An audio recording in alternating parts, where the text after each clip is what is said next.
welcome to the newest episode of Diandra the Co-Host. I got so excited saying hello that I almost forgot the title of this podcast slash YouTube series. Yay, it's going well. I think it's going well. At least that's what I tell myself before I go to bed at night.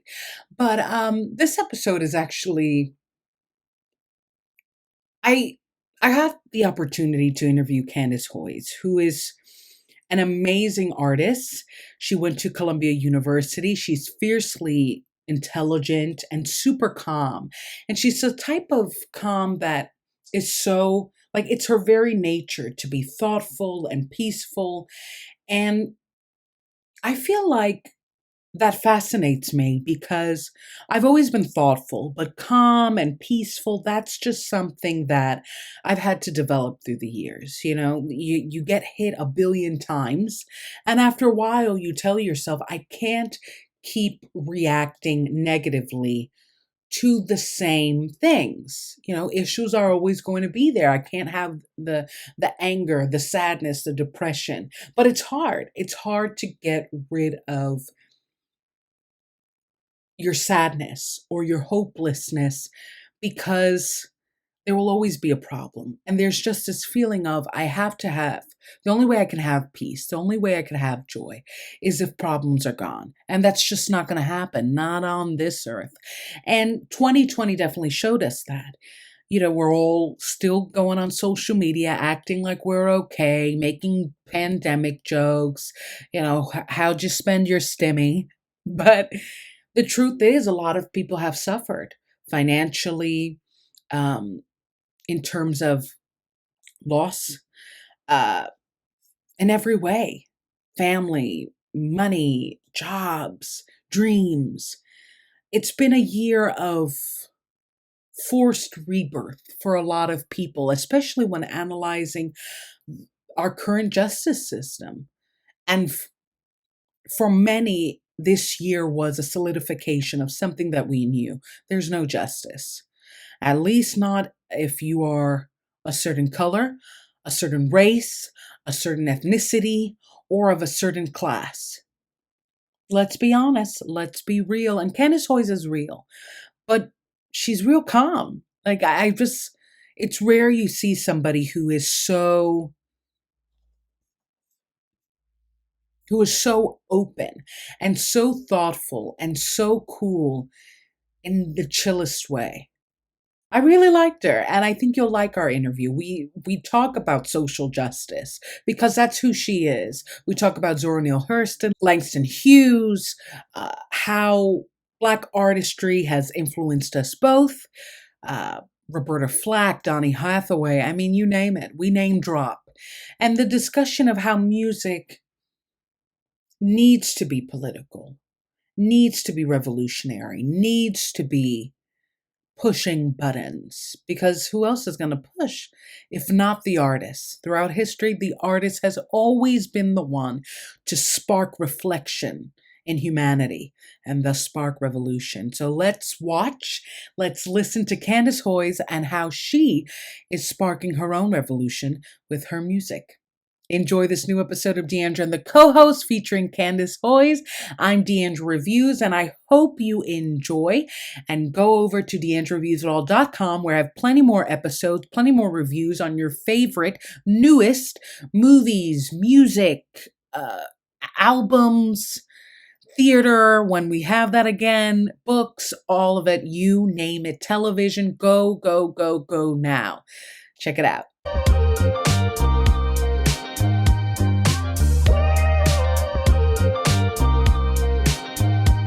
Hi, I'm Candice Hoyes, and I'm a singer, and my newest single is called Waiting for the World, Tired.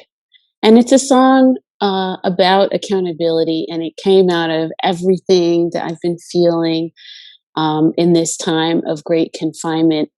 Has also been a time of creative expansion and growth for me, and I wanted to release this song to talk about what's going on in the world and what's going on in my heart, and what I hope for the world when we're all able to re-enter, and hopefully build it to be a more just and equitable world to live in. I hope so. I've been telling people we can't go back to what we were. I mean, it That's right. crumbled so horribly because it wasn't working. Right. And I think that the song in particular is inspired by the Harlem Renaissance writer Langston Hughes, who's wrote, known for poetry, for novels, his autobiographies, and to me, I looked to him. He was the first Black writer to support himself entirely as an artist writing, and that's one of my life goals and one of the dreams that I'm, working towards and I'm making progress on. But he wrote this poem called "Tired" in 1930, and the poem goes, "I am so tired, aren't you, of waiting for the world to become good and beautiful and kind. Let us take a knife and cut the world in two and see what worms are eating at the rind." And I just was thinking a lot about that because some of what we're experiencing is new and has displaced us as far as the pandemic. And in another sense, it's really just brought to the surface. It's cut into our social order like a knife to reveal social structures and inequalities that were already broken and already rotting. You know, environmental inequality, racial injustice, gender discrimination, housing inequality, so many people displaced from their homes, um, educational inequality. So many students are not able to, um, have a fulsome school experience because they don't have the resources to do online school or to go to school in a community that is respecting social distancing and like practicing communal love and caring really. And so, you know, our frontline workers and our essential workers are at risk. And even still, like, just the number of women who have been pushed out of the workforce, which obviously directly impacts my life. And I just think that they're in the midst of the, sense of reaction to all of this. There's a contemplation that needs to happen because these are old problems. This is a poem from 100 years ago.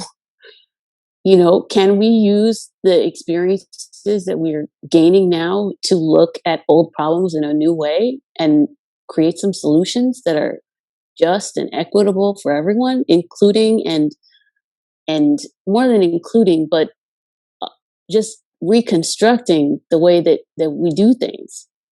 Yeah. I mean, I do find it alarming how history repeats itself. And I think artists capture history and reflect it. And I think there's something beautiful about that, but scary, like with Langston Hughes, or like when I listen to Tupac and I'm like, this, he was alive, what, 20 something years ago? And it's the same. So it does make you wonder what's going on here. There should be difference. And yet there is not. And I have to, I'm curious to see because, I was raised in my grandmother would always say, I do believe that there's more good than bad. And Hmm. I wonder, like, with you being so social justice oriented, do you feel there's more good than bad? And what's holding it back? I If do, and I there is. also feel like we're really meeting challenges. But when you look at the runoff in Georgia, and you look at how the predominantly woman driven, but the grassroots efforts of those organizers to get out the vote and to just include the people who are being historically excluded from their rights, their civic rights to vote and have their voice be heard. um that is the show that that's a demonstration that things are changing, things can change. When you look at how many people under voting age were out in the streets protesting and like still mobilizing the vote so that we could have the administration in office that we have, and bring in some really serious leadership into office, it's all because of, like, I mean, to me, the difference was made by regular people who really just did take action in their own community, like in their own sphere. And I think that that's where the changes can be really seen. And I think it's easy to look at systems and think that because there's so much blowback and we're, so oriented around capital structures, that there's not change. But I believe that there is change. I think that each of us, I don't think it's like optimistic to say um, that each of us has the potential to change something.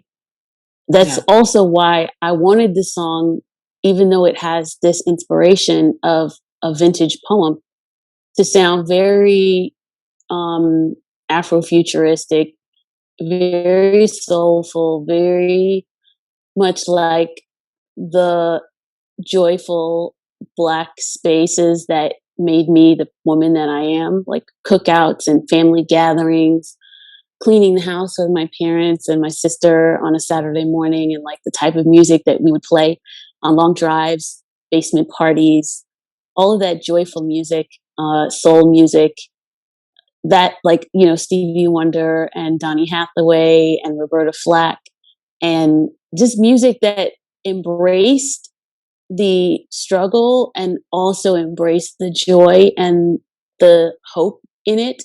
Music is a form of protest. I think in inherently in being a reflection of society and history, it's going to piss people off.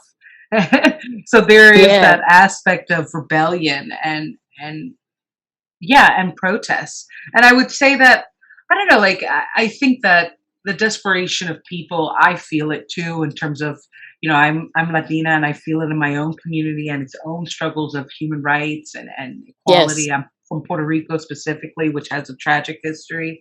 So I definitely feel the urgency and desperation. But I do have to say I do have hope because in the same way I think good people and those that are on the side of justice and equality, I think in the same way that we are frustrated that we haven't gotten our plan, I think evil is as well. I think hate is Yes. frustrated and it feels stopped. So Hmm. I think the hope is that one day good can tip the scale officially. Hmm. But I feel it's ironic that we both have the same feeling of like, get the hell out of my way. I noticed some of the artists you mentioned, Donny Hathaway, Roberta Flack. There is a sensation of, oh, I think you said resistance and resilience Yes. in their music. Yes. They're perfect Yes. examples of that, I would say. Yes. And I think also, um, I think my music is really centered. Why it's often considered jazz, in part, is that it's very centered on a band. And so a band, being having a band sound in your music is about, human beings improvising, being themselves, expressing themselves inside of a form, and being together, listening to each other, having it be a dialogue, or rather a conversation among everybody on the stage, and everyone in the room who can feel it. I mean, I'll easily go into a show and feel the room and change the set list around based on the energy that I'm feeling from the crowd. And I think that that's a part of that music as well. There's a sense that there was a community, and there still is. 100%, 100%. Yeah, music is kind of like a warm little blanket in this cold world, for sure. Yes, yes, It definitely feels like that. And like every artist, I think that we feel that warmth since childhood and then we manifest it. It's like we want to become a part of that warmth because it touched us yes, so particularly. absolutely. And everyone has moments in their life when a song, um, they're at a crossroads, and it's like some song reminds them of that time when they overcame something, or when they broke and they fell down and had to pick themselves back up, or when they fell in love, or, you know, just even just the sensory memory of, like, this is what the air smelled like, or Um, you know, all those type of things are often associated with like some song that was playing. And so that's kind of also why I always, ever since I started recording, which wasn't that long ago, like I kind of fell in love with it because I realized that I was going to be interwoven into so many people's lives in a really special way. And I like that idea. I like that Yeah. closeness. I do hate when a really good song is tied to something tragic, like an Mm. ex or a moment when you broke your leg. Like, I hate that. I hate when It's that so happens. annoying. Yeah, because, like, you're like, "Oh my god, I love this Bruno Mars song," and you're like, "That's when I Like, wrecked my car." damn, that jerk. That Yeah, jerk. He still owes me $50. yeah, yeah, and you're like, "He took the 50 when Beyonce was playing," and you're like, "Damn him! Yeah, I can't hear that exactly. song." I want Yeah. my sweatshirt back. Exactly. Yeah. But it is like it is crazy the memory, and I think you bring up perfectly good points. Like it's a life is a sensory experience, and it's crazy to see like Yes, the certain colors, the certain smells that just immediately ignite good and bad memories. exactly. And I think like that's part of why I love being a musician is that I'm very intrigued by that. And I wouldn't necessarily want to, you know, it's like a connectivity that I want to keep alive at this time. And I think that the more I know about how people are feeling and doing, the more I wanted to share something. And the cool thing, actually, Dandra, is I found with the first single I put out in August, Zora's Moon, which is a very, I feel like it's very steeped in Black girlhood experience, and it samples the voice of one of my favorite writers, Zora Neale Hurston, from 1946, and she was talking about being a little girl uh, and playing with her cousins at night in the grass, running in the grass, and playing under the moon in Eatonville, Florida, and under this blanket of stars, thinking that the moon was following her. And she said, it was only when in the radio interview, she says, it was only when my cousins disillusioned me and told me the moon follows everyone that I, you know, I felt disillusioned and I thought I was just very special and I had it sewn up for the moon to follow me wherever I go. And I thought, damn, that confidence is what makes a great artist. That confidence is what makes a great woman. That confidence is what makes a radical woman of color, a radical Black woman, a trailblazer. And it's Yeah. something that we have in us before we know how our life is going to unfold. And that's not to say her life had many obstacles that she, got around to be this amazing writer that I came to love. But I love that long before all those wins, she had this belief in her. And I think that that's the type of message that is a human message. But I got proof of it um, because the song does the best. After a couple months, the song is doing really well in Japan. And I was like blown away because I've never been to Japan to perform. I've never played there. Yeah. But because of Spotify and Apple Music, and so it really does matter if people follow me on Spotify and Apple Music, because that's how my song ended up being so popular in Japan with jazz listeners in Japan. Like, and I was just blown away. And I was like, as much as people talk about how annoying Zooms are, like this is a very fascinating little turn that I didn't expect my life to take. Yeah. Um, and so then I got written up by one of the big Japanese newspapers in the country, like a USA Today, but in Japan. And I was like totally delighted. And so I hope that folks can stay, even though I know everyone listening is having a hard time, and my heart is with you. And I trust me, I have all the things, the insomnia, the anxiety, the sadness, the frustration, the total overwhelm. Make sure that you're loving on yourself and try to just keep a little bit of vulnerability, and if you can, a lot of vulnerability, and be open to the lessons that you could learn for yourself. Uh, I don't want to say for everyone like listening that that there are upsides to this time, because there are people who lost folks that they love, people who don't feel well. There are a lot of issues, and you can't make a blanket judgment. But I can say that you are discovering things about yourself that will be to your strength and your betterment. You're discovering things because we're all surviving this. And so I think that's like my main reason, that's my purpose for putting out this music right now. I think that's a beautiful purpose. And it's funny, like when I heard your Zora Neale Hurston, right? Did I say that right? Yes. Yes, you Yeah, did. yeah, because she wrote their eyes are watching God, right? Yes, she Yeah, did. I love And that the book. song is, I call the song Zora's Moon. Yes, I Yes, love that book too. I love I that book love that too. book. I love it, and I. It's funny when you said that story. I didn't. Yes.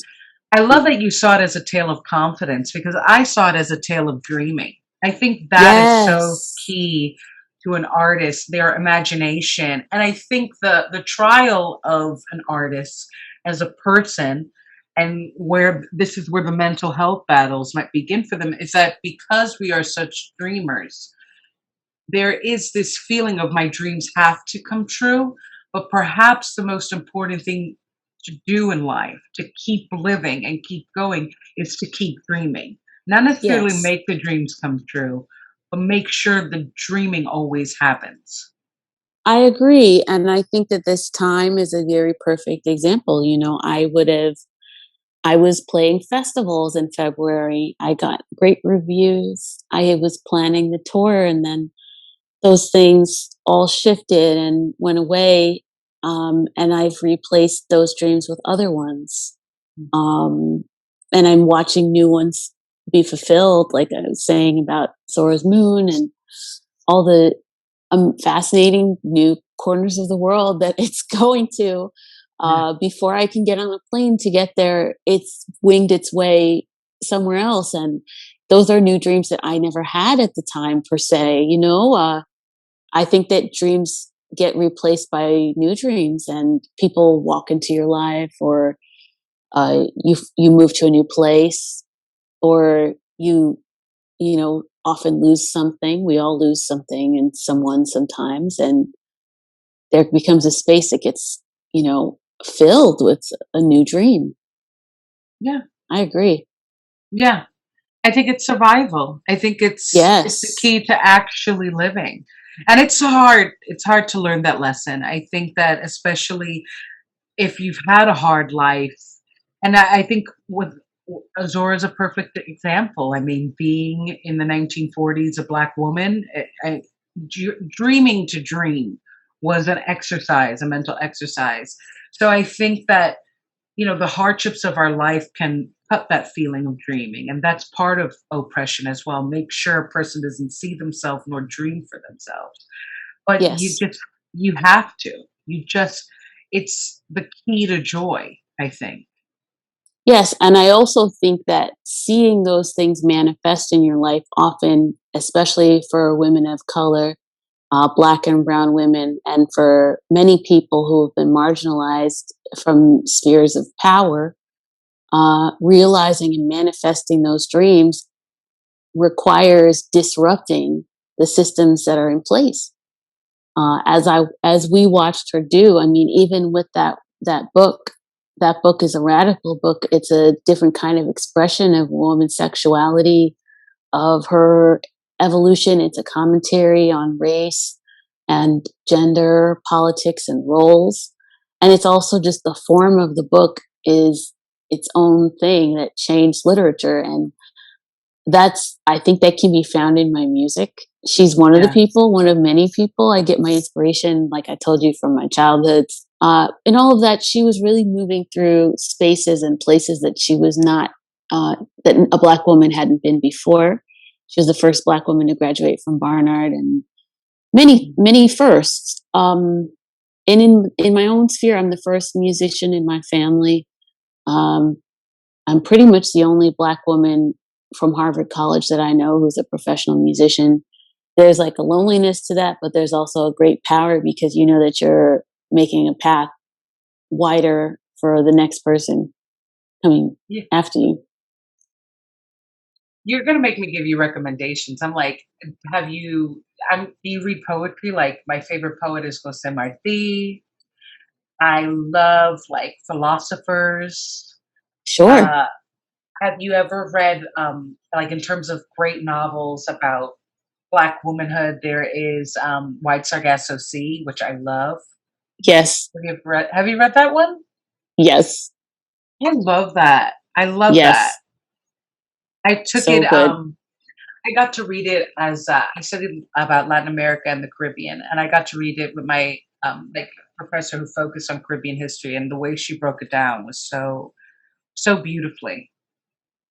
I I think love that books like I was just talking about that the other day, that there is like a difference when you read a book and are able to discuss it in a room of other women of color, Black and brown women who share certain experiences. It's so different. I grew up always in a predominantly white environment, and it wasn't until I got to college that I was in. I took a Caribbean Societies class. I was in a Black Women's History class, and those are spaces that were just so much more diverse, and it made the conversation so different. And I that. felt different in I guess, some people call it like a sister circle. And it's just a sense that you're sharing your own experience and it's highly individual, but you're also mirroring shared experiences and it's happening all at the same time. And I find that I also create a lot of music that way. Like a lot of my best girlfriends are painters or writers, educators, other musicians, and we all inspire each other, filmmakers, photographers. 100%. I think that, in terms of those spaces, there is almost a freedom to speak and kind of discover what you want to say and how much you want to say.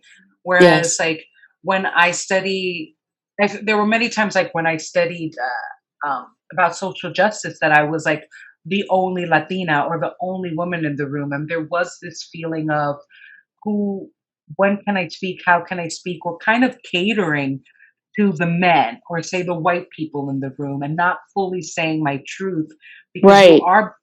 you have a double consciousness and you don't want to.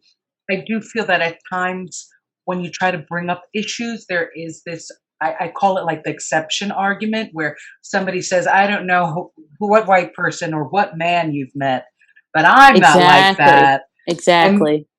the whole argument, like the rest of the conversation becomes them explaining how they're an exception versus your story. Yes, and the structural, record behind the fact that that's just not true. It's like downplayed to it becomes this thing like, well, you're bearing witness to something personal, so I'm going to say that not to mention like that's a totally subjective. How how critical are you of your own self? How long have you ever reflected on what you're saying that you don't do? Like how many minutes have you spent thinking about this perhaps? But it's You also know? like a low key privilege thing because the Totally. there is this kind of entitlement to say that I'm the exception, and then you cut somebody who's venting about a Right. reality, and you say, Right. no, no, no, no, no, this is my reality to your reality, and it's like, Yes, oh, you subvert yours to what I'm saying because this is how I feel about myself. Yeah, I yeah, agree. yeah. And I think that what's interesting is that I had another conversation, and we were talking about how musicians, in some way, especially for people of color, it's like we become a kind of a space of like nerdy friends. Like there's something about music that opens you up to go Yes. beyond all that. Yes. Yes. It's transcendent. It's Yeah, spiritual. Mhm. you Very finally much get to so. be the geek you always wanted to be in some ways. Yes, and I think you were talking about double consciousness and the sense of a gaze and a sense of people uh, measuring and sort of competing for humanity. Well, yours is not yours falls under mine because I wouldn't do something like that, and so it negates what you're saying. And I think that there's a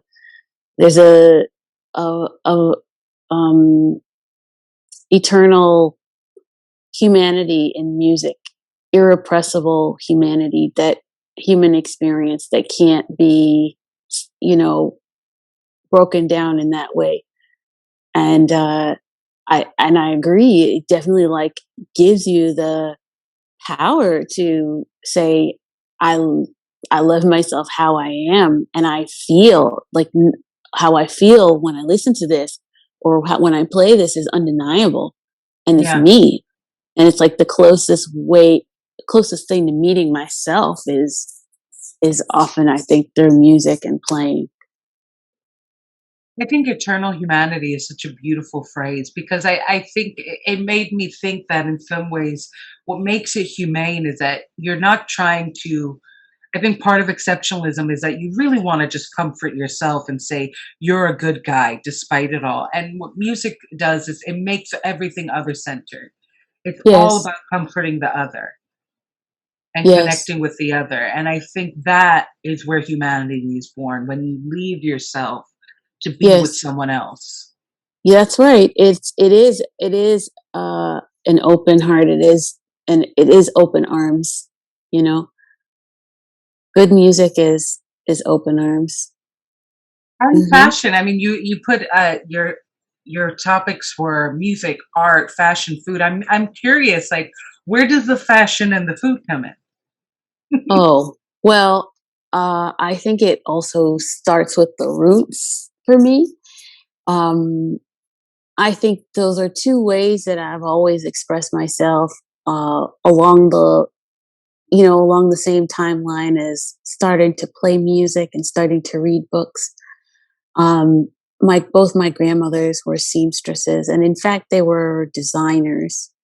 It's just that they weren't educated past middle school, and uh, they came to the United States and worked their way up in New York, working under you know white men and sewing, but often designing, and both of them had um, they're entrepreneurs. They had weekend and nights. They had their own clients, and so they worked several jobs in that way, creating clothes. And they throughout, especially my early life, and from my mom and the aunties in my generation, in that generation, and for a lot of us kids, they were creating beautiful clothes for us. And so it gave me a real appreciation for, I think, nurturing and art, and where the two things meet.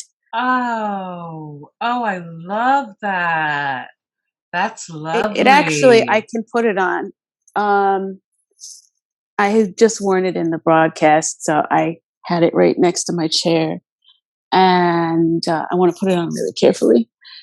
So I think that's where the passion for fashion as a mode of self expression and like just playfulness came from. I would play in there. Um, I think I'm wearing the wrong arm, but you see the piece. Yeah, I saw it. I saw and it. Yeah. um and yes, I would play in their closets, and I would play with their pins and needles, and you know scarves, accessories. I still wear my grandmother's accessories, so it's very much like part of my legacy, I think. And food is the same thing. I mean, my favorite foods are Jamaican food, which is what I grew up eating, and pizza, because I was born in New York and I love pizza. And I don't think, of course, like I love also sweets and chocolate and a lot of delicious things that I've found traveling around the world as a touring musician. My grandmother, I it makes me reflective because I do feel like I I keep on thinking of my own grandmother and how she Yes. was very much, always with red lipstick. She Yeah, I come from a poor family, so like she had like from age 9 to 16 only one dress. So Mm. like she was literally, and she had to wash it and clean it, and kind of this idea that your fashion wasn't only a statement, but it was proof of your dignity. And it wasn't Yes. about simply what you wore, but how you wore it. And assuring that even if you have that one dress, it was clean, and that though it's stretching out, there's something about it that you kind of, the way you carry it. That's right. And I love that. And I think it's the same thing with food. I think, I mean, Puerto Rican food, I personally, I don't want I was raised in it and I think it's the most delicious food, but it's also like we will put 30 pounds of sugar to make sure it tastes good. You know, like Right. there's also like, Yeah. I think there's just this feeling of it has to be good at all costs. It has to That's be cool. good. Yeah. Yeah, con Yeah. fuerza, as one would say. I do, I definitely am feeling all that you say, but I do have a question. Where's your favorite pizza place in New York? Mm. That's like such a controversial statement. Honestly, you know what, right? Isn't it? It You know what is, I'm like, gonna people say? fight. Like, what I would love, and I'm saying the one that I miss the most right now is Bleecker Street Pizza. Bleecker Street, Do you know I why? Let me explain why. It is your generic New York slice. It's not even maybe necessarily real mozzarella. It's that like dollar type slice, but it's open all night and it's very close to the Blue Note and mhm, the other jazz clubs where I do play. And so I have a lot of memories of eating the slice there by myself and then walking over to the club by myself. And it's kind of like a solitary experience, but it's very much my life. And it's not something that I mean, I have a whole life in the daytime. I'm a mom. And, uh, I have a whole life in the daytime, but there's something that's ritualistic about me going there, uh, carrying my microphone and my other stuff and like three tote bags and, just being a New York woman, all the stuff that I bring with me and having something there, not eating with anyone per se. It just really uh it represents everything I've overcome. It represents like me not being intimidated by the environment I work in and mm, me missing like cooking dinner for my kids and not sitting down with them, but still getting to work and getting where I need to be. Oftentimes I come home then after my gig and then I eat whatever leftovers they had as a yeah. second dinner. And I think that it's not like it's not the way that maybe I will always be living, but it means a lot to me because it tells the season of my life that I've been in. So I miss that little pizza spot. And then I like pretty much like a lot of people's pizzas. I like John's. Like if you want to talk just food, I like a whole lot of pizzas. I like Motorino. I like Two Boots. Like I'm not like a uh A pizza oh, and I snob. like yeah, I'm not a pizza snob. There's a spot by my house that I can't remember what it's called actually because I haven't been there in a while, but it's also good. Are you a Yeah. pizza snob? I mean, pizza is pizza. I will definitely have the dollar pizza.